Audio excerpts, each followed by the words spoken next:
This is Real News Media TV, coverage you can trust. Please like, share, subscribe, and hit the notification bell. Select all for daily news updates.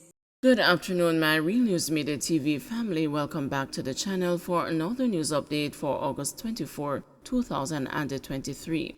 And in the news this afternoon, Jamaica and Canada discuss visa issues. Minister of Foreign Affairs and Foreign Trade Kamina Johnson-Smith has indicated that Jamaica has met with Canada on its expanded electronic travel authorization program, which eased the visa requirements for several countries. Canada recently announced the addition of 13 countries, including several in the Caribbean, to the ETA program.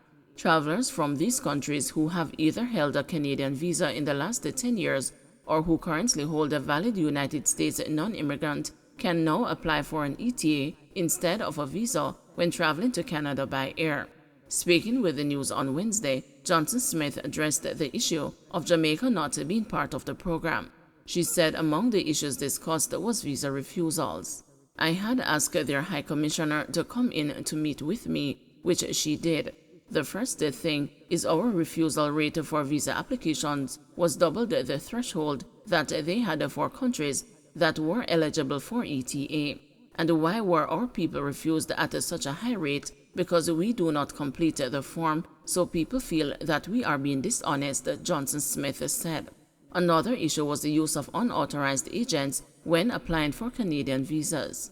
We think that any travel agent can apply for your visa for you, but the Canadians have a list of authorized agents on their webpage, and we go to all manner of persons. There are people who apply for visas and they will add on 3 random people. So they recognize that this type of activity takes place with some of the unauthorized agents. So they don't accept from everybody and anybody, Johnson-Smith said.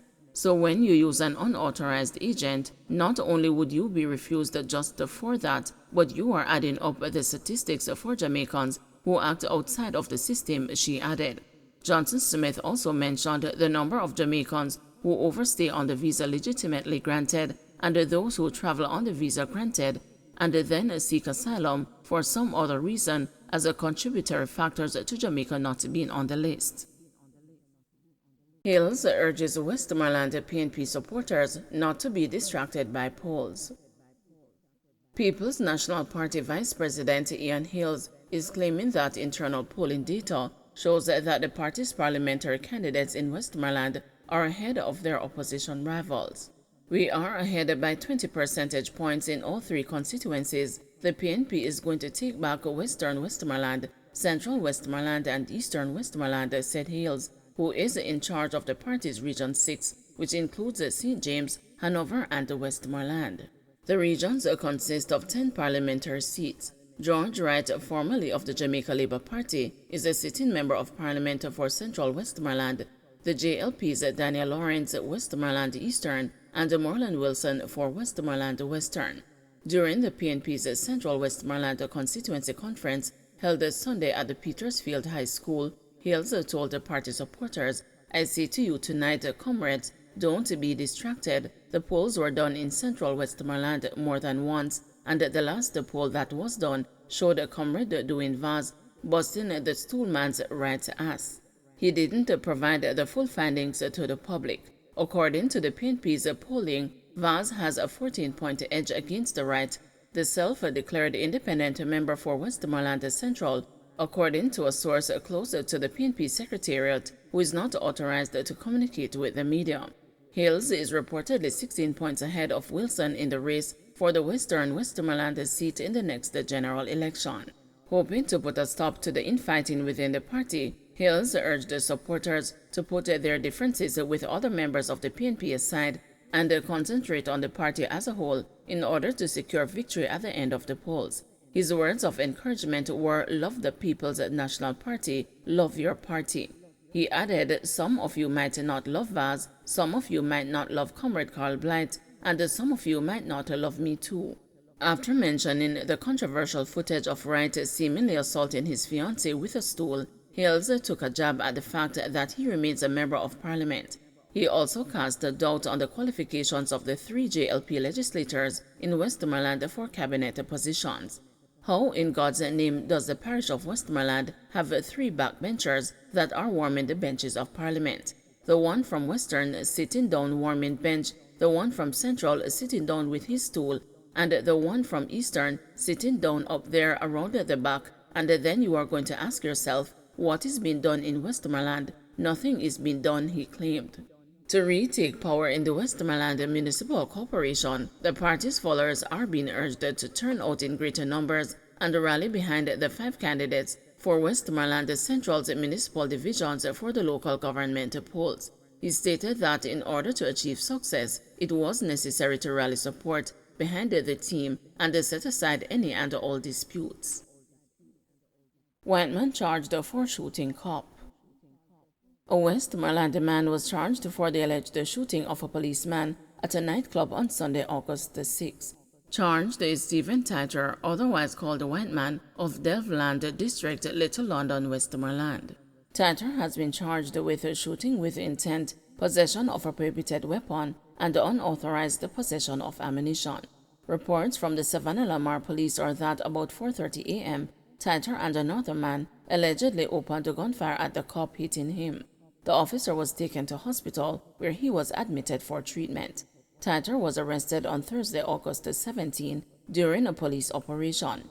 On Friday, August 19, 2023, he was charged for the offenses. Section of Eastwood Park Road in Kingston to be closed this weekend.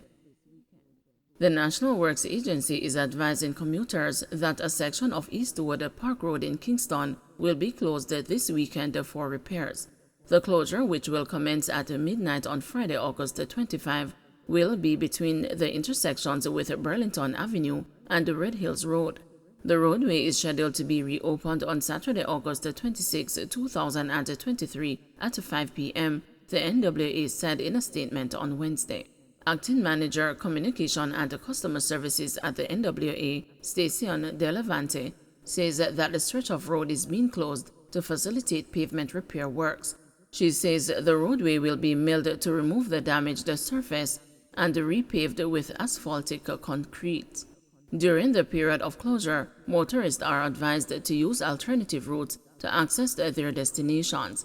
Motorists are also being urged to exercise caution during the period of closure and to obey the instructions of posted warning signs, the statement read. Education Minister says specialist teachers and coaches being deployed to fill gaps. The Ministry of Education has unveiled a plan to boost the numeracy and the literacy outcomes in schools, as well as plug gaps created by teacher migration. Minister Favour Williams says 43 mathematics coaches and 11 specialist teachers will be deployed to 151 schools. Coaches will continue to support teachers through alignment with job-embedded professional development opportunities focused on improving lesson planning and delivery. In addition, regional mathematics team will continue to facilitate webinars for students in grades 4, 5, 6, 10, and 11. There will also be intervention sessions for students entering grade 6 to enable mastery in numeracy. We know we've heard the cry from many of our technical schools about TVET teachers, the lack thereof. And so we will be significantly increasing the capacity of VTDI to train and graduate as many TVET teachers as possible. Don't forget to like, share, subscribe, and hit the notification bell. Select all for daily news updates.